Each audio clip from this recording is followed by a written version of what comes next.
चलिए शुरू करते हैं। मुफ्ती सलमान नदरी साहब का बहुत ही प्यारा बयान को ज़रूर सुने, शेयर करें। अल्लज़ी खलक़ल इंसान अल्लमहुल बयान वस्सलातु वस्सलामु अला रसूलिही सय्यिदिल इंसी वल जान बेशक बेशक व अला आलिही व अस्हाबिही ज़विल खैरि वल इहसान अम्मा बअद फ़अऊज़ु बिल्लाहि मिनश शैतानिर रजीम सुभानअल्लाह। बिस्मिल्लाहिर रहमानिर रहीम लक़द जाअकुम रसूलुम मिन अनफुसिकुम अज़ीज़ुन अलैहि मा अनित्तुम हरीसुन अलैकुम बिल मुमिनीना रऊफ़ुर रहीम सदक़ल्लाहु मौलाना अज़ीम। जी सुभानअल्लाह। बारगाह रिसालत में आप सल्लल्लाहु तआला अलैहि वसल्लम में एक बार दुरूद पाक का हदिया पेश करें। बेशक अल्लाहुम्मा सल्लि अला सय्यिदिना व मौलाना मुहम्मदिन मअदनिल जूदि वल करम व आलिहि व अस्हाबिहिल किराम व इब्निहिल करीम व बारिक व सल्लिम सलातन दाइमतन सरमदन अबदा। आई नई हुकूमत सिक्का नया चलेगा, आई नई हुकूमत सिक्का नया चलेगा, आलम में रंग बदला सुबह शबे विलादत, हश्र तक डालेंगे हम पैदाइशे मौला की धूप, मिस्ले फारस नजद के किले गिराते जाएंगे, खाक हो जाएं अदू जलकर मगर हम तो रजा, दम में जब तक दम है जिक्र उनका सुनाते जाएंगे। अजीज़ा ने गिरामी वक़ार, आप तमामी अहबाब को सबसे पहले मैं इस अजीम साअत की मुबारकबादी पेश करता हूँ जो अल्लाह तबारक व तआला ने हमारी ज़िंदगियों में अता फरमाया है। ये कितना अजीम इत्तेफाक है और बल्कि कितनी अजीम सआदत है कि हम अपनी ज़िंदगियों में 1500 साला जश्न ईद मिलादुन नबी मनाने जा रहे हैं। जी सुभानअल्लाह। अल्हम्दुलिल्लाह, ये रसूल करीम सल्लल्लाहु तआला अलैहि वसल्लम की विलादत बासआदत का 1500 सालाना जश्न ईद मिलाद हम सुन्नियों की किस्मत में मनाने आ गया है। एक बात जी आपको बताता चलूं कि हुजूर पाक सल्लल्लाहु तआला अलैहि वसल्लम की विलादत की खुशी मनाना ये अल्लाह तबारक व तआला ने किस्मत वालों को अता फरमाया है। जिसकी किस्मत अच्छी है वो हुजूर पाक के जिक्र से खुश भी होता है, फलता भी है और फूलता भी है, और जिसकी किस्मत फूटी है वो जलता भी है, जलाता भी रहता है। हमें आज उससे गरज नहीं, आप शरीयत के हुदूद में रह करके हुजूर पाक सल्लल्लाहु अलैहि वसल्लम की आमद की जितनी खुशियां मनाएं वो कम है। जितना हुक्म हमें दिया गया है उन सारी खुशियों के साथ आप लोग मियाँ साल भर में एक बार थोड़ी ना मीलाद मनाने की खुशी है, और एक साल ही नहीं, हमारा मसलक तो ये है कि इस साल ही ईद मिलाद नहीं मनाएंगे बल्कि हश्र तक डालेंगे हम पैदाइश मौला की थी, और बल्कि ये अपना अकीदा बना करके चलो दम में जब तक दम है जिक्र उनका सुनाते जाएंगे। और हो सकता है प्रोग्राम के लिए, स्टेज के लिए और फिर माहौल बनाने के लिए परमिशन लेना पड़ता हो, लेकिन हुजूर पाक का जिक्र करने के लिए किसी सुन्नी को किसी के परमिशन की जरूरत नहीं। आशिक रसूल उसका अकीदा तो ये है, मैं वो सुन्नी हूँ जमील कादरी, मरने के बाद मेरा लाशा भी कहेगा अस्सलातु वस्सलाम। हमारा तो ये तौर तरीका है। आज सुन्नियों की किस्मत में ये मीलाद की जो घड़ी आई है, सबसे पहले तो मैं गुजारिश करूंगा कि अल्लाह के नबी सल्लल्लाहु तआला अलैहि वसल्लम की बारगाह में वो खिराज अकीदत पेश करो कि ये तारीख बन जाए, बल्कि इस्लाम की तारीख का एक अजीम हिस्सा अभी इस साल आपको मिलने वाला है। पूरी इस्लामी तारीख में ये तारीख बनने जा रही है कि 1500 सालाना जश्न ईद मिलाद नबी अल्लाह ने हम गुनहगारों को अता फरमाया है, और ये किस्मत नहीं है तो और क्या है मेरे अज़ीज़ों। लेकिन साथ में ये भी मैं आपको बता दूं कि हुजूर पाक सल्लल्लाहु तआला अलैहि वसल्लम की मिलाद की खुशी क्या ये कुरान और हदीस से साबित है भी कि नहीं है, क्योंकि अभी ये 10 दिन बचे हैं 12वीं शरीफ को एक बात कान खोल करके सुन ले। मैं कुरान और हदीस की दलाइल की तरफ आता हूँ बाद में, लेकिन एक बात वजाहत के साथ कहता हूँ। हुजूर पाक सल्लल्लाहु ताला अलैहि वसल्लम की विलादत बासआदत 12 रबीउल अव्वल शरीफ को हुई। असह रिवायात और अर्जह रिवायात के मुताबिक हर साल हुजूर की विलादत की खुशी हम 12 रबीउल अव्वल को ही मनाएंगे, अगरचे किसी और की तरफ से, डिपार्टमेंट की तरफ से या पुलिस वालों की तरफ से जुलूस किसी और भी दिन निकलता हो, 12 रबीउल अव्वल को 12वीं ही होगी। हुजूर पाक सल्लल्लाहु ताला अलैहि वसल्लम की विलादत 12 रबीउल अव्वल शरीफ को हुई और ये क़यामत तक डेट बदली नहीं जाएगी इंशाअल्लाह। और जो कुरान और हदीस की बात मैं अर्ज कर रहा हूँ, सबसे बड़ी बात तो ये है, आप रसूल पाक सल्लल्लाहु अलैहि वसल्लम को खुदा समझते हैं या खुदा का रसूल समझते हैं? खुदा का रसूल समझते हैं तो फिर मीलाद मनाओ। इसलिए कि खुदा की मीलाद नहीं हो सकती, खुदा की मीलाद नहीं हो सकती, क्योंकि अल्लाह के बारे में अकीदा क्या है हमारा? लम यलिद वलम यूलद, वो ना किसी से पैदा हुआ ना उससे कोई पैदा होगा। अल्लाह किसी से पैदा नहीं हुआ और अल्लाह के पैदा होने की कोई तारीख नहीं बनाई जा सकती, उसकी मीलाद नहीं हो सकती। और रसूल पैदा हुए हैं 12 रबीउल अव्वल शरीफ को। आपकी माँ भी है और आपके बाप भी हैं और आपसे भी लोग, आपसे भी बच्चे पैदा हुए हुजूर पाक सल्लल्लाहु अलैहि वसल्लम से। तो हम पूरी दुनिया में हुजूर की मीलाद मना करके शिर्क को तोड़ने वाला अमल करते हैं, शिर्क को तोड़ने वाला अमल करते हैं। कोई हमारी तरफ जो शिर्क का फतवा देता है उसे कान खोलकर सुन लेना चाहिए। मीलाद मनाकर हम बताते हैं हम मोहम्मद अरबी सल्लल्लाहु अलैहि वसल्लम को खुदा नहीं समझते बल्कि खुदा का रसूल समझते हैं। अगर खुदा समझते या खुदा के बराबर समझते तो हुजूर की मीलाद कभी नहीं मनाते, क्योंकि अल्लाह की मीलाद नहीं मनाई जाती तो हम रसूल की भी मीलाद नहीं मनाते। दोनों को अगर बराबर समझते नहीं, हम सुन्नियों का अकीदा ये है, मैं मानता हूँ अक्ल वालो, मेरा मोहम्मद खुदा नहीं है, मगर दिलों में ये नक्श कर लो कि वो खुदा से जुदा नहीं है। बेशक बेशक यह हमारा है। रसूल करीम सल्लल्लाहु ताला अलैहि वसल्लम की मीलाद मनाना शिर्क को तोड़ने वाला अमल है, शिर्क को खत्म करने वाला अमल है। और आपको एक बात ये भी बता दूं, हुजूर अकरम सल्लल्लाहु ताला अलैहि वसल्लम की विलादत जिस दिन हुई थी पूरी कायनात में बहुत कुछ तब्दीलियां आई थी, जो सही रिवायात में मौजूद हैं। बहुत तब्दीलियां आई थी। अरब उस वक्त जो रेगिस्तान था, सहरा था, सब्जा देने लग गया, बारिशें बराबर होने लग गई। अरब में आज भी बारिश नहीं होती है, साल में 2-4 बार बारिश के कतरात गिर गए, अलग बात है। मौसम बाज़ाब्ता जैसे बारिश का यहाँ होता है नहीं होता। लेकिन जिस साल हुजूर पाक सल्लल्लाहु अलैहि वसल्लम की विलादत होने वाली, अरब में सब्जे उगने लग गए या बारिश होने लग गई है। और उस साल जो हालात की तब्दीली थी, मुल्क शाम में एक नदी जो सूख चुकी थी वो अचानक जारी हो गई, पानी भर आया। और एक नदी जो हमेशा बहती वो अचानक सूख गई। एक आतिश कदा था 1000 साल से जिसकी आग को बुझने नहीं दिया गया था ईरान के नुजूमियों ने, आतिश परस्तों ने, अचानक वो आग भी गुल हो गई। एक ही दिन में सब चीजें हो रही हैं। और कायनात में ये जो बड़ी बड़ी तब्दीलियां हुई थी, उस दिन एक और तब्दीली, बुत सारे औंधे मुंह गिरे हुए थे, जो 12 रबीउल अव्वल शरीफ का दिन था। ये सही रिवायात से मैं बता रहा हूँ, बुत औंधे मुंह गिरे हुए।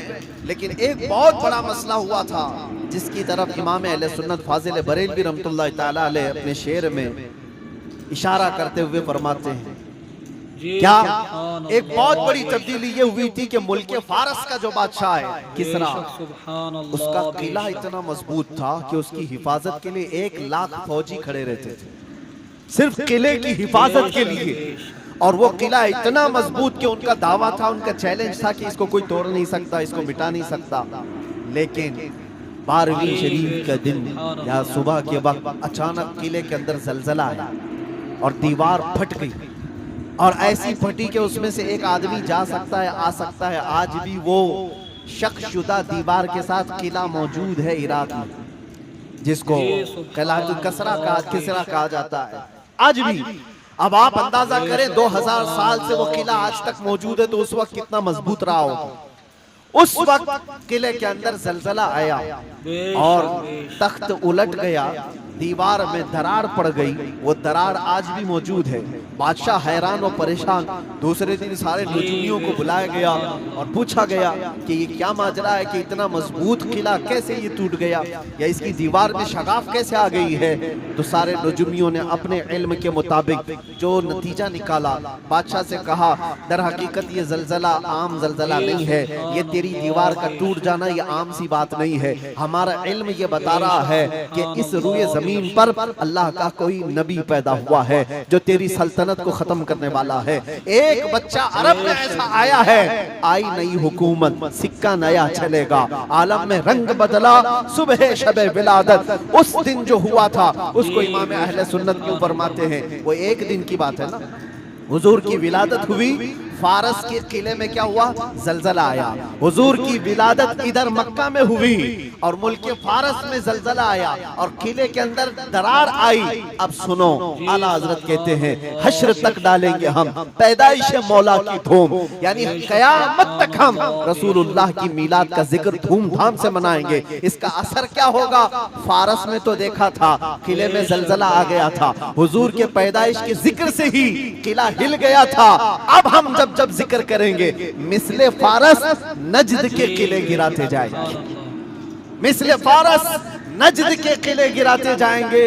आज जिन लोगों के किले गिरते हैं या हिलते हैं वो जिक्र मुस्तफा से ही गिरते हैं, लेकिन उसका हमें कुछ असर नहीं होना चाहिए। खाक हो जाएं अदू जलकर मगर हम तो रजा, दम में जब तक दम है जिक्र उनका सुनाते जाए। अजीजा ने गिरामे वक़ार, मैं बहुत छोटे से वक्त के लिए आपके पास आया हूँ, लेकिन एक अजीम मैसेज देकर कि मिलाद मुस्तफा सल्लल्लाहु अलैहि वसल्लम के मौके पर सारे सुन्नियों को ये चाहिए कि सिर्फ झंडे लगाने और कुमकुमे लगाने और बड़े बड़े नारे लगाने से ही ईद मिलादुन नबी का आप एहतमाम नहीं कर रहे हो, बल्कि हर सुन्नी आशिक रसूल को चाहिए कि वो इस मौसम में नहीं बल्कि पूरी जिंदगी उसकी है, लेकिन इस मौसम में खास तौर पर अपने नबी पाक सल्लल्लाहु अलैहि वसल्लम की सीरत तो पढ़, मेरे आका सल्लल्लाहु अलैहि वसल्लम की बायोग्राफी मालूम हो जाए, हुजूर पाक की जिंदगी को समझ जाएगा।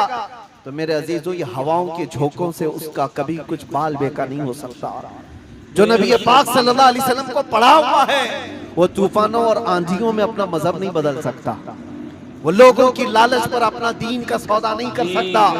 ये वही लोग हैं जो दीन के सौदा करते हैं जिन्होंने अपने नबी को नहीं पढ़ा। हुजूर पाक सल्लल्लाहु अलैहि वसल्लम को जिन आंखों ने एक बार देखा है वो सहाबा की जिंदगी तो देख लें, उनको खोलते हुए तेल में भी डाल दिया गया, मगर दामन मुस्तफा से हाथ हटाना तो दूर की बात है, जुबान पर लफ्ज लाना भी उन्होंने कभी गवारा नहीं किया है। जानते हो, 3 भाई थे, ये कलयुगी में एक हिकायत लिखी हुई है, 3 सगे भाई थे। एक ईसाई बादशाह ने गिरफ्तार कर लिया, तीनों जवान थे 20 से 30 साल के बीच में, और बादशाह ने कैद करके उनको सबसे पहले क्या कहा, तुम अपना दीन बदल लो, धर्म परिवर्तन कर लो, मोहम्मद अरबी सल्लल्लाहु अलैहि वसल्लम के जो कसीदे गाते हो छोड़ दो। लेकिन देखो, याद रखो, उसमें से जब बादशाह ने ये बात रखी तो उन्होंने कहा नहीं, हमारा दीन इतना सस्ता नहीं है कि हम तुम्हारी कैद में आते ही बदल डाले। उसने कहा अगर तुम बदल लोगे तो मैं तुम्हें अपने वजारत में, सिपाहियों में बड़े मनसब पर रखूंगा। नहीं माना, ठुकराया। बादशाह ने क्या कहा, इसकी सजा तुम्हें भुगतने के लिए तैयार रहनी होगी। तैयार। बहुत बड़े एक कढ़ाई में तेल को लाकर खोलते हुए तेल में उसमें से सबसे बड़े भाई को डालने का हुक्म दिया। बादशाह ने जैसे हुक्म दिया, जल्लाद आया और उन 3 भाइयों में से एक को उठाया और खोलते हुए तेल में डाल दिया। अंदाजा करो, मोमबत्ती पर अगर तुम्हारी उंगली भी लग जाए ना तो चमड़ी जल करके निकल आए, और पता नहीं कितने दिन तक इसकी जलन आपको होती रहे, लेकिन एक पकते हुए तेल में डाला जा रहा है। डाल दिया, जिस्म पूरा चरमरा गया। थोड़ी देर गुजरी, 2 भाई और मौजूद, दूसरे को बुलाया गया, देखा तुम्हारे भाई का हश्र क्या हुआ है, तुम अगर बादशाह की पेशकश को कबूल कर लो तो शायद तुम्हारी जान बच सकती है। दूसरे ने मुस्कुराया और कहा, वही शायद उनकी ही जुबान थी जो बरेली से यूं आती है, जिंदगी ये नहीं किसी की किसी के लिए, जिंदगी है नबी की नबी के लिए। मेरे बड़े भाई को जलाने के बाद अब तो तुमने और भी मुश्किल कर दिया है फैसला। मैं इस बात के लिए तैयार हूं कि इससे बड़े तेल में भी मुझे डाला जाए, लेकिन जुबान पर मेरे मुस्तफा के दामन को छोड़ने वाली बात कभी नहीं ला सकता। दूसरे भाई को भी उठाया गया और खोलते हुए तेल में डाल दिया। दो भाइयों की शहादत हो गई जगह पर ही। वो तेल में डालना जुबान पे अल्फाज हो सकता है, आसानी से हम बोल रहे हैं और आप आसानी से सुन रहे हैं। प्रैक्टिकल जिसके साथ होगा वो अंदाजा कर सकता है दर्द और कर्ब किसको कहते हैं, शिद्दत की तकालीफ किसको कहते हैं। मेरे अजीजों, तीसरा जो नौजवान था वो बहुत ही कम उम्र का था, 22 से 23 साल का होगा।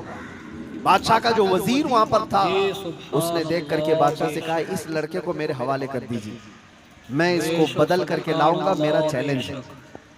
क्यों जान इसकी भी ले लेंगे, मैं इसको बदल करके लाऊंगा। इतने मजबूत लोग कैसे हो सकते हैं अरब के कि खोलते हुए तेल में इनके भाइयों को डाला गया तब भी ये बदल नहीं रहे। दो को मरते हुए, अरे यहाँ एक को डंडा पड़ते हुए देखकर सारे भाग जाएं और ये दो को जलते हुए देख करके भी टस से मस नहीं होते। कैसा अकीदा है, कैसा तसल्लुब है इनका। बादशाह ने कहा, किस बात पर तुम्हें यकीन है कि इसको तुम बदल लाओगे? उसने कहा, मुझे भरोसा है, आप मुझे दीजिए 1 महीने का टाइम, इसको बदल कर न लाऊं तो फिर मुझे आप जो सजा दे। बादशाह ने कहा, ठीक है ले जाओ। तीसरे को खोलते हुए तेल में डालने की बजाय बादशाह ने अपने वजीर के हवाले कर दिया। और दुनिया देखो, वो मेरे अजीजों याद रखो, आशिकाने मुस्तफा से 2 इम्तिहान हर जमाने में होते रहेंगे, आज भी हो रहे हैं और होते रहेंगे। पहला इम्तिहान, मौत से डरा करके तुम्हारा दीन छीन लिया जाएगा। मौत से डरा करके ये हो जाएगा, वो हो जाएगा, तुम्हें ये कर दिया जाएगा, वो कर दिया जाएगा।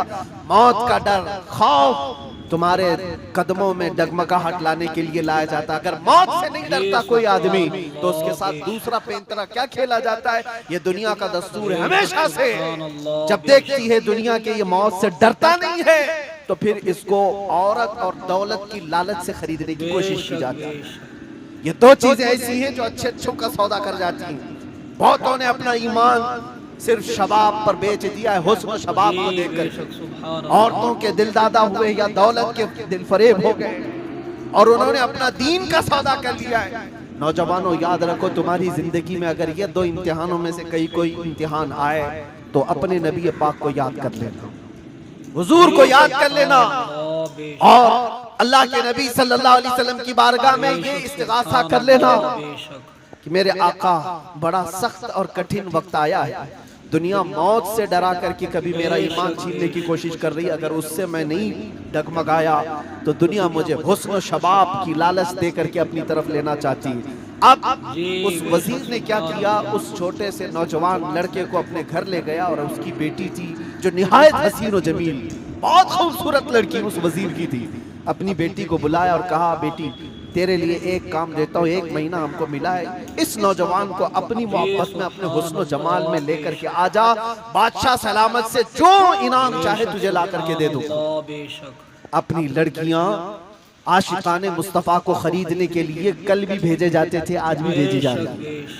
हो सकता है बहुत सारी जगहों पर जो हमारे लोग मुर्तद होते जा रहे हैं, वो जो बच्चियां आज अपने दीन और ईमान का सौदा करके भागती हैं किसी गैर के साथ और कहीं जा करके शादियां रचाती, वो ये समझती हैं कि ये कॉमन सी बात है। वो दीन बेचने वाले लोग हैं, उनका हिस्सा दीन इस्लाम में कुछ नहीं। कल क़यामत के दिन देखना, तुमने अपने नफ्स की खातिर एक गैर मुस्लिम के साथ भाग करके निकाह किया, चाहे वो बेटी हो कि बेटा हो, अपने दीन से सौदा किया है और गद्दारी की है। कल क़यामत के दिन मुंह तो अल्लाह को दिखाना है, हुजूर की शफाअत के बगैर तो कुछ होना नहीं है। देखना हश्र में जो हुजूर पाक सल्लल्लाहु तआला अलैहि वसल्लम के साथ तुम खड़े रहोगे कि हम खड़े रहेंगे, वो वक्त आने वाला है। उस नौजवान के साथ क्या हुआ, वजीर ने अपनी बेटी तो लगा दी। अल्लाह की पनाह मेरे अजीजों, हुजूर पाक का इश्क का एक कतरा भी जिसके दिल में आता है, ऐसी चीजें उसके पाँव को नहीं डगमगाती, न कभी उसका ईमान खरीद सकती हैं, न उसके दीन का सौदा कर सकती हैं। वो लड़की रोजाना आती, रात के वक्त बैठ जाती और ये नौजवान जैसे ही महसूस करता मेरे कमरे में अकेले तन्हा रहने के बावजूद वजीर की खूबसूरत हसीन और जमील बेटी, जिसके निकाह के पैगाम बादशाहों के औलाद से आया करते थे, शहजादे निकाह का पैगाम भेजा करते, वो लड़की मेरे पास आकर बैठ जा रही है। नौजवान क्या करता था? मुसल्ला बिछाया और सजदे में गिर गया। जब तक वो उठती नहीं थी ये सर उठाता नहीं था। ये रात भर के सजदे इसके इसी तरह रहते। वो ऊँगती रहती, देखती रहती, इंतजार करती रहती और थक करके वापस चली जाती। महीना गुजरने को आया था मेरे अजीजों। उस नौजवान ने आंख भरकर एक बार देखा भी नहीं और वो थक हार करके महीना खत्म होने के बाद उस नौजवान को मुखातब करके कहती है, ऐ नौजवान एक बार मेरे हुस्न को देख तो ले। मुझे देखने के लिए बादशाहों के बेटों की भी कतार लगती है। कई बड़े बड़े लोग पैसों के अंबार लगा सकते हैं मेरे हुस्न को देखने के लिए। एक तू है कि मैं आता हूं तो मुसल्ले पे गिर जाता है। उठ एक बार देख तो ले, मुझे अल्लाह ने कैसा हुस्न दिया है, कैसा जमाल दिया है, एक बार देख तो ले। उस नौजवान ने आंखें झपकाए बगैर, पलटे बगैर जवाब दिया कि ऐ खातून तू अपना ये हरबा इस्तेमाल करना बंद कर दे। ये तेरा काम मुझ पर चल नहीं सकेगा। वजह यह है जिन आंखों में एक बार जमाले मुस्तफा बस चुका हो उसको दुनिया का हुस्न कभी धोखा नहीं दे सकता। दुनिया का जमाल उसे खरीद नहीं सकता। वो खातून उठ गई और जवान की इन बातों से उसके दिल पर ऐसा वलवला तारी हुआ। वो खातून कहती है, ऐ नौजवान खड़ा हो जा, मैं तुझे खरीदने नहीं आई, मैं तुझे अपनी दामे फरेब में फंसाने नहीं आई। उठ जा, अब मेरी एक अर्जी सुन ले। नौजवान उठा और पूछा क्या अर्जी है? कहती है कि मैं अब तेरी मोहब्बत में गिरफ्तार हूँ। मैं चाहती हूँ कि तू मेरे दीन में ना आ बल्कि तू अपने दीन में मुझे दाखिल कर ले। जिसके हुस्न ने तेरी आंखों को ऐसा बाकमाल बनाया है कि तन्हा होते हुए भी कभी तूने मेरे हुस्न को नहीं देखा। मैं चाहती हूँ कि उस हुस्न के पैकर जमाले मुस्तफा की मैं भी दिलदादा हो जाऊं। उस नौजवान को उठाया और कहा, मुझे पढ़ा दे ला इलाहा इल्लल्लाह मुहम्मदुर रसूलुल्लाह। हर जमाने में आशिकाने मुस्तफा जो होते हैं, हर जमाने में जो आशिकाने मुस्तफा होते हैं वो दूसरों की छाप अपने ऊपर लेते नहीं हैं बल्कि जहां जाते हैं अपनी छाप दूसरों पर छोड़ करके आते हैं। यही होती है जिंदगी आशिकाने मुस्तफा की। उस नौजवान ने उसे कलमा तैयबा पढ़ाया और उस खातून ने कहा, चलो यहाँ से निकलो, कुफरिस्तान से निकल करके हम निकाह करते हैं और साथ जिंदगी गुजारेंगे। तवज्जो चाहता हूँ, तवज्जो चाहता हूँ, ये मेरी बात को खत्म होने दो। ऐ नौजवानों, आज तुम्हें कोई बहकाने वाला, खोलते हुए तेल में डालने वाला नहीं है। उसके बावजूद तुमने पता नहीं अपने कितने घंटे ये सारे सोशल मीडिया पर आई हुई ऐसी हसीना और जमीलाओं के पीछे अपनी रातें बर्बाद कर। अल्लाहुम्मा सल्ली अला सय्यिदिना व शफीइना व हबीबिना व करीमिना व मलजाना व मअवाना मुहम्मद सल्लल्लाहु तआला अलैहि वसल्लम। अर्श पर नूर मुस्तफ़ा देखा,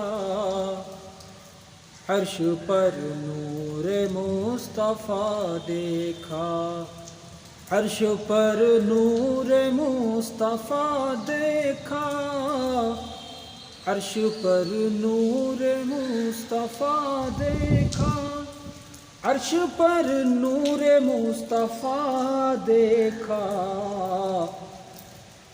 आईना घर ने आईना देखा, आईना घर ने आईना देखा, अर्श पर नूर मुस्तफ़ा देखा, आईना घर ने आईना देखा। ये शेर बतौर ख़ास समत फरमाएं। उनको देखा तो बोल उठे जिब्रील, उनको देखा तो बोल उठे जिब्रील, उनको देखा तो बोल उठे जिब्रील। कोई तुम सा न दूसरा देखा, कोई तुम सा न दूसरा देखा।